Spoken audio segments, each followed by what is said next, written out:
welcome to the Dibley diaries for this week. This week I wanted to think about the real challenge for rural church buildings, people who have care of them. How clean should your church building be, and who is going to do the cleaning? So how clean is your church building going to be, and who should do the cleaning?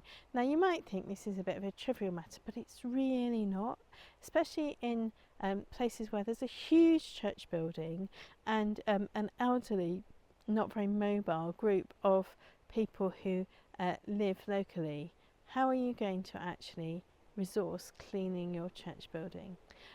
I went around a benefice recently and I was so pleased with how clean all their buildings were, and it really was remarkable actually. And some places there's just not the resource to keep the buildings really clean.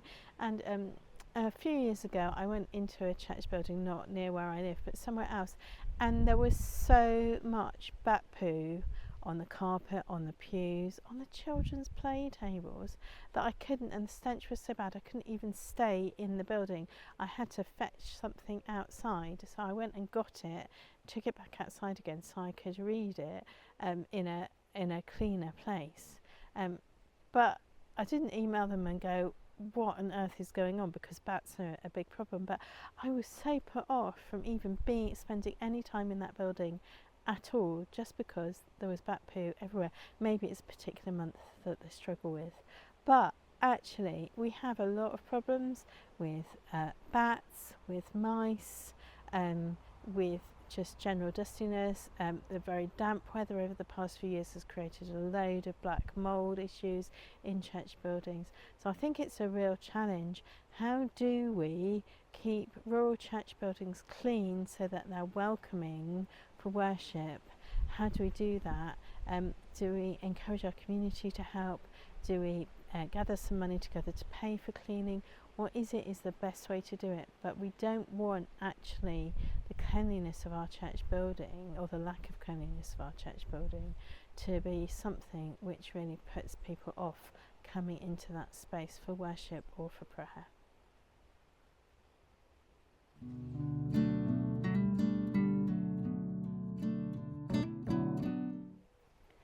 Thought for the week. This week continues on in Luke chapter 10, from verse 38 to the end, and it's just this very small story about Mary and Martha, who are sisters, and Jesus is there. Jesus is speaking, and Martha goes to Jesus and complains that Mary isn't helping her with the tasks. Mary isn't helping her with the household things, and Jesus says, oh, Mary is doing the important thing, and Martha, you shouldn't let yourself be distracted by the other things. Don't be distracted from the important thing. Now, for years and years I've had quite a lot of sympathy with Martha, because in some households there are things that must be done. I don't know if Jesus ever helped out with the washing up. I mean, we know he could cook, but we don't know about washing up and stuff like that. But he is saying to Martha, don't be distracted. He isn't actually saying that there aren't important things to be done, but he's saying don't be distracted. And I wonder what it is that we get distracted by. What is it that we don't need to do, that either just doesn't need doing, or someone else it could do, if we're being distracted from listening to what Jesus is saying? I was really fortunate when I was working as a vicar, but with a young family, and that we had lots of help in our house. We had people who helped do all sorts of things, so I didn't have to do them, so I could spend time with the children or spend time doing my vicary things. Even some of the vicary things we had people that helped out with as well, and that was fantastic. But I was speaking recently to somebody about it, and we were talking about how clean and tidy houses are, and things that you sometimes don't need to do when you have other things which are more important for you to be doing. Now, some people like to watch tidying up, cleaning videos. They like to spend time concentrating on their reset. I have to admit, the idea of a reset appeals to me, because it's normally quite a small task instead of the kind of overwhelming task of cleaning the house. It's actually, this just needs 10 minutes of resetting and maybe 5 minutes of cleaning. And if you do that, you keep on top of it. But and we all know people who have different standards of cleanliness in their house. But we shouldn't get distracted by our household stuff if we are neglecting spending time with Jesus because of it.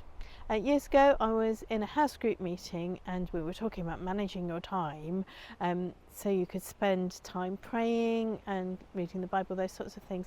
And one of the people there pointed out that nobody had put into the there was a suggested plan for the day, nobody had put into that time for preparation of meals and time for cleaning up afterwards. And I thought, well, that's really interesting, isn't it? That was really interesting because that does take time, but it is the distraction. The particular friend I was talking to this last week was like, well, yeah, we don't do any ironing in our household either. We hang things up and we wear the clothes. We don't worry about ironing. Whereas I know other people who iron and iron and iron for hours.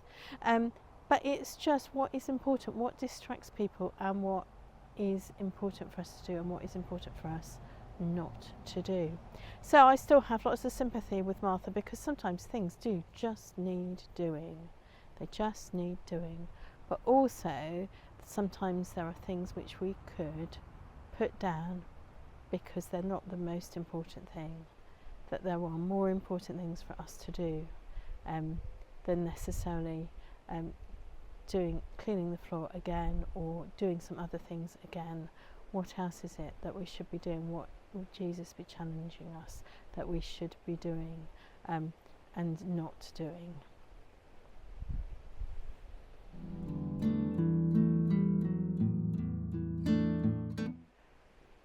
The Dibley moment of the week this week is about an argument about a vacuum cleaner in one of the churches where I worked.